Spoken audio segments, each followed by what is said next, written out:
আসসালামু আলাইকুম। আপনারা সবাই কেমন আছেন? আশা করি আল্লাহর রহমতে আপনারা সবাই ভালো আছেন।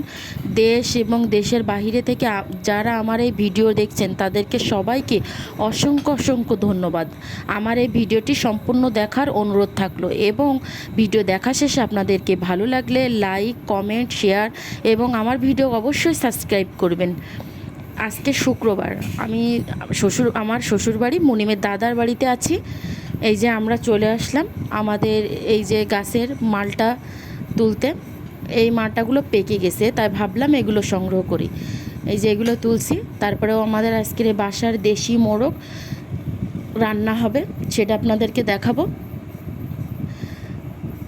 এই যে আমি মালটা কয়টা তুলছি, এগুলো পেকে গেছে, এই জন্য তুলে নিয়ে এসেছি।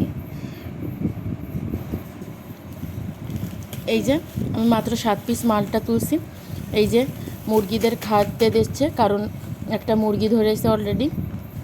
এই যে মুনিমের হাতেই রয়েছে দেশি মুরগি রান্না। আজকে আপনাদেরকে দেখাবো দেশি মুরগি রান্নার রেসিপি। অবশ্যই দেখবেন মাটির চুলোয় গ্রামের পরিবেশে আমার শাশুড়ির হাতের দেশি মুরগি রান্নার রেসিপি। এই যে আমাদের মুরগি জবাই করা হয়েছে। এবার মুরগি জবাই করা শেষ হয়ে গেছে। এবার আমরা পরিষ্কার করে নেব মুরগিটা। যে জবাই করা শেষ। এবার এটা আমরা পরিষ্কার করে নিছি। এবার চলে আসলাম আমাদের চুলায়। আমার শাশুড়ি কাঠের চুলাই রান্না করে। মুরগির চামড়াটা আমরা পুড়াচ্ছি।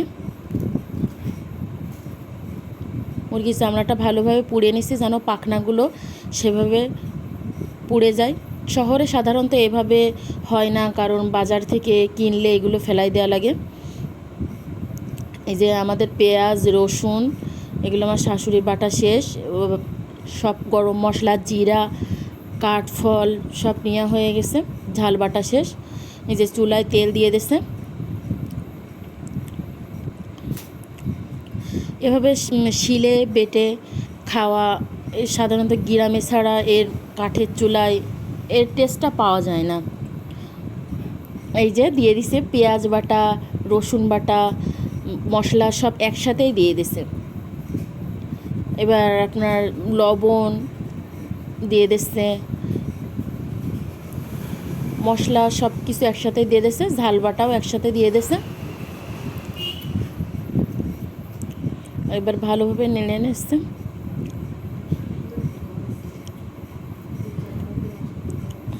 এই যে মশলাটা একটু কষানো শেষ। এবার মাংসটা ধুয়ে দিয়ে দিল। দেশি মুরগি যেহেতু, এজন্য এর টেস্টটা তো অন্যরকম, আর পানিটাও বেশি দেবে না। এজন্য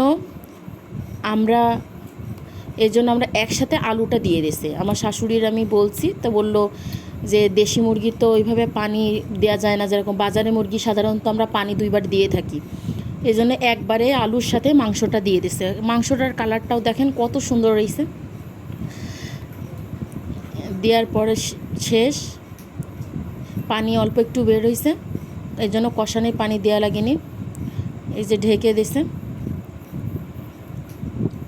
এই যে পানি অনেকটা টেনে গেছে। এবার আমরা একেবারে পানি দিয়ে দেবো, একটু নাড়াচাড়া করে পানিটা একেবারে দিয়ে দেব।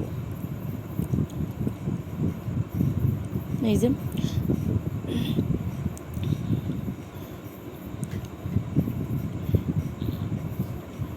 করা শেষ। এবার পানি দিয়ে দেবে। দেখতে পাচ্ছেন কালারটাও মাশাআল্লাহ।